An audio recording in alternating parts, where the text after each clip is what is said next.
Hello YouTube, we're coming out today with another showcase for Jane, Ascension 3. Really excited for this. She's really dope. Like, she got the cape or the suit on her shoulders, you know, flowing. And then she got the briefcase looking like she's ready to handle business, you know. And she just looks like a boss, guys. Like, all the Umberton characters, not all of them, but there's quite a few, man. They just look like bosses, man. That's why I sent Tessa too. They look awesome. So that automatically makes her worth to invest in because she's Umberton, and Umberton's the best faction, of course. But all jokes aside, guys, let's actually talk about her kit and if I think you guys should invest in her or not. Alright guys, so this is what my Jane looks like with max equipment and Affinity 5 at Ascension 3. This is what her stats look like. This is what her equipment looks like. She has, this goes down if any of you guys own Jane, you guys know that her first Ascension, this would say 20%, but it goes all the way to 6%.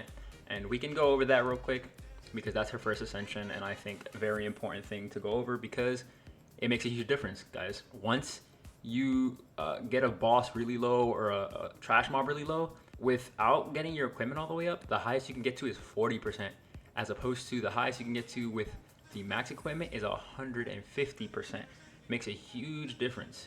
So that's something to really not overlook if you're going to be investing in Jane. You're going to be wanting to farm the equipment stuff so you can upgrade it for her. In this clip, I'm going to be showing you guys the importance of leveling up your Jane's equipment. It makes a massive difference. This is the team that I'm running. They're all Ascension 1 and she's the only one that's Ascension 3. This is also the Spire level 32 boss, and that's what we're going to be doing the test on. He's 71% health right now, and he only gets hit for 6,500 the first time. This time his health is at 17%, and he gets hit for 11,000. The third time he's going to be at 11% and get hit for an extra 700. And the last time he's at 5%, he gets hit for a whopping 12,300, guys. So big difference, right? This would hit for 1,000 more if the boss's health was below 4%. That is the maximum you guys can get at a 140% damage boost. But this hit right here was only at 130% because he was at 5% health, and you have to be below 4% health in order to get the maximum damage boost from her. But yeah, guys, huge difference. Do not sleep on leveling up your equipment if you're going to be investing in her. Now let's talk about the fun part, guys, the active skill where she gets to reset, man. She gets to reset at Ascension 2, and then at Ascension 3, she gets a little bit of a utility for her team. She gets a 1% attack bonus for all the water teammates. And she gets that until the end of battle. It's weird wording, but I'll show you guys in this next clip what exactly that means. In this clip, I'm going to show you guys how the reset works, as well as why Jane pairs so well with Vice. I just got done with Vice using her chain combo, and she got all these low. Unfortunately, my Vice is really low level, and this guy was a little too high, and he got healed. So he got healed above this unit here. I end up killing both of these two units, and you get a stack. This is how you track the stat, guys, right here. This is a little tip. I was trying to test it when I didn't even know you could literally just get the stacks right here. See, 2 stacks. The third one I don't get because, again, this unit got a little too high and Jane ended up hitting the wrong unit. By the time I get to the second stage, I already got a few stacks on her. I got 6, and then she's kind of just doing this work on her own because I didn't have Vice's ability up or enough tiles to do her chain combo. So I just walk up, I hit these by myself.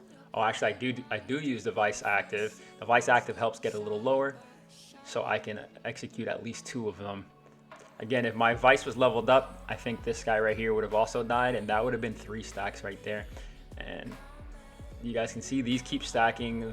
The tooltip's a little strange. I don't know why it's worded the way it's worded again, guys, but this is exactly what it means. It just means throughout the entire battle, you'll be able to keep stacking it.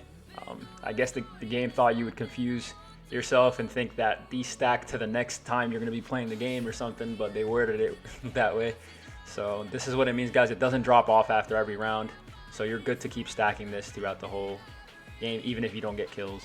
So from the last 2 clips I showed you guys, that's the kind of content that she would be good at clearing, because again, Vice can cleave and then Jane can clean up. It's really, really good. If you guys have a cleaver, You can definitely throw Jane in your team if you want something like that.